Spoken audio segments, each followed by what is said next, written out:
사실 눈밑 꺼짐에 대한 부분은 누구나 고민하는 부분이실 거예요. 부정적인 인상을 주니까요. 인물감처럼 느껴지는 그런 경우가 있거든요.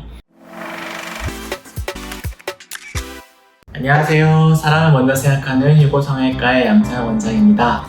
저도 아무래도 동안이라고 하는 거에 관심이 많다 보니까 영상들을 많이 이렇게 훑어보게 되는데, 보다 보니까 눈밑 꺼짐에 대해서 필러만 채워도 충분하다 이런 영상들이 많이 있는 것 같아요. 근데 이걸 보고 좀 오해하시면 어쩌나 싶어서 제가 이 영상도 준비해 보았습니다.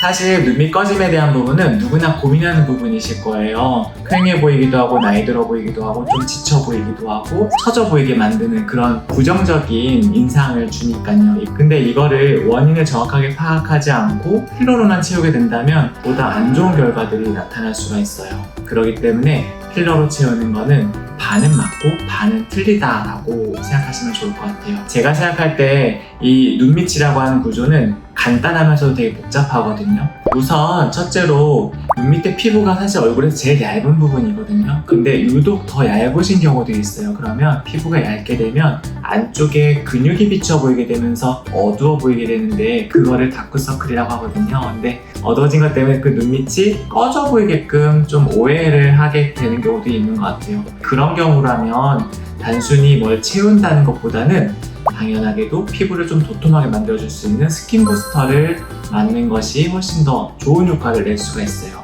스킨 부스터는 콜라겐이나 다른 피부에 영양분을 주어서 피부 자체를 통통하게 만들어줌으로써 안쪽에 비쳐 보이는 걸 덜 보여주게끔 할 거거든요.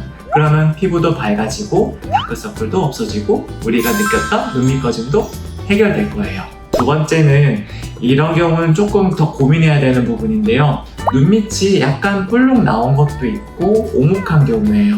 필러가 어느 정도 들어가는 선까지는 되게 매끈하게 만들어줄 수 있어요. 근데 어느 수준 이상으로 필러가 차게 되면은 평상시에 보여지는 모습은 예쁘게 보여질 수 있지만 우리가 되게 기쁠 때, 확 웃을 때 여기가 볼록 튀어나오게 되는데 이물감처럼 느껴지는 그런 경우가 있거든요.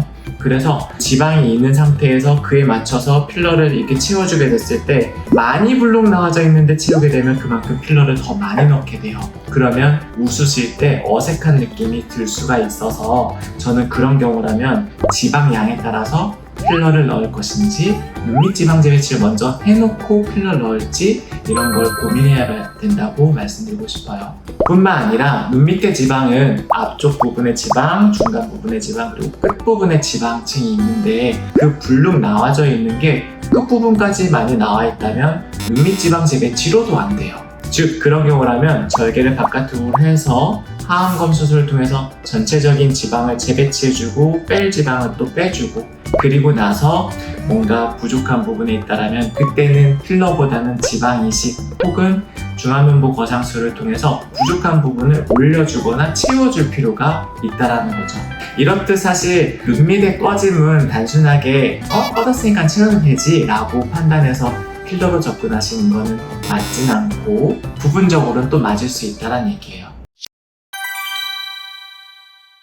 오늘은 이렇게 눈밑 꺼짐에 대해서 어떻게 접근을 하고 어떻게 생각해 나가는 게 맞을지 한번 말씀드려 봤는데요. 어때요? 좀 유용했나요?